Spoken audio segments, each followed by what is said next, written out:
बिस्मिल्लाहिर्रहमानिर्रहीम। मौजूद दोस्तों, असी मसनवी रूमी शरीफ पढ़ी रहा हुआसीं। इन खां अॻे हिसे में ॿ किस्सा बयान थी चुका। किस्सो नंबर 45, हवा जो हज़रत हूद अलैहिस्सलाम जी क़ौम खे मारण जो किस्सो, ऐं किस्सो नंबर 46, यहूदी बादशाह जी नसीहत करण वारनि जी नसीहत ते तंज़ ऐं इनकार। हिन हिसे में असीं 4 किस्सा पढ़ंदासीं।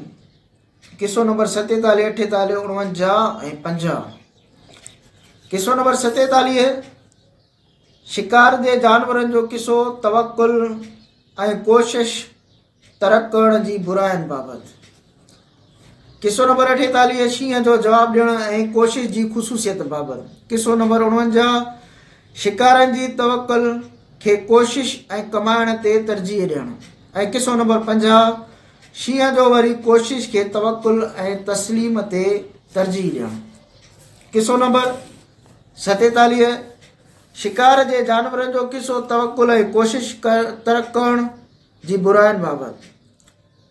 ताइफ़े न खचीर दर वादीए ख़ुश, बुदशाने बाशीरे दाए में कशमकश। यानी शिकार जे जानवरनि जी हिकिड़ी जमायत उमरा वादीअ में रहंदी हुई। शींहं सां उन्हनि जी कशमकश हलंदड़ हुई।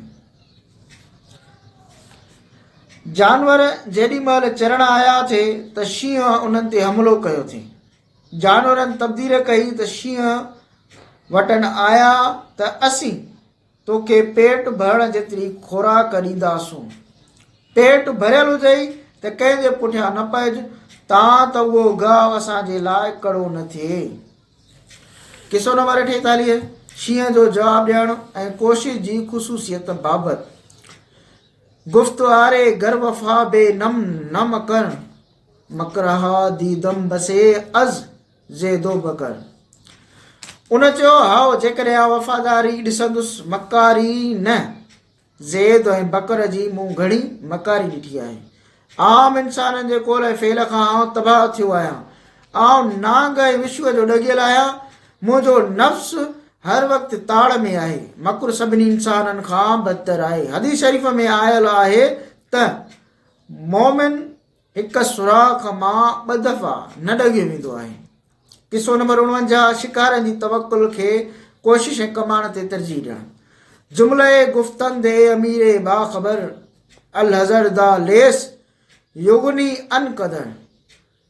सभिनी चयो त ए बाख़बर सरदार, एहतियात खे छॾ, उहो तक़दीर खां बेनियाज़ नथो करे। बचा में शोर ऐं शिर खे छॾे ॾे, वञी तवक्कुल कर।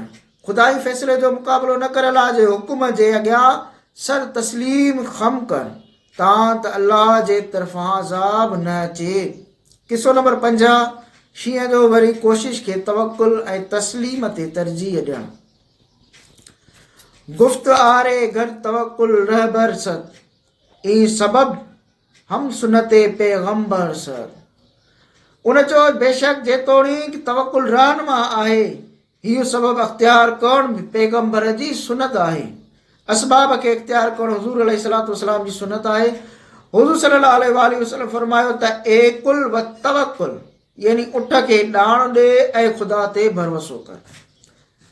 यानी हिफ़ाज़त जा जेकी असबाब आहिनि उहे बि इख़्तियार कर। अल कासिब हबीबुल्लाह, कमाइण वारो अलाह जो दोस्त आहे, उहो मशहूर मक़ूलो आहे। इंसान खे असबाब इख़्तियार करण में सुस्ती न करणु घुरिजे। इंसान जो महिनत करणु ऐं दुनियावी असबाब इख़्तियार करणु तवक्कुल जे ख़िलाफ़ न आहे। जेकॾहिं तूं कोशिश खां बाज़ रहीं त उहा बेवकूफ़ी आहे।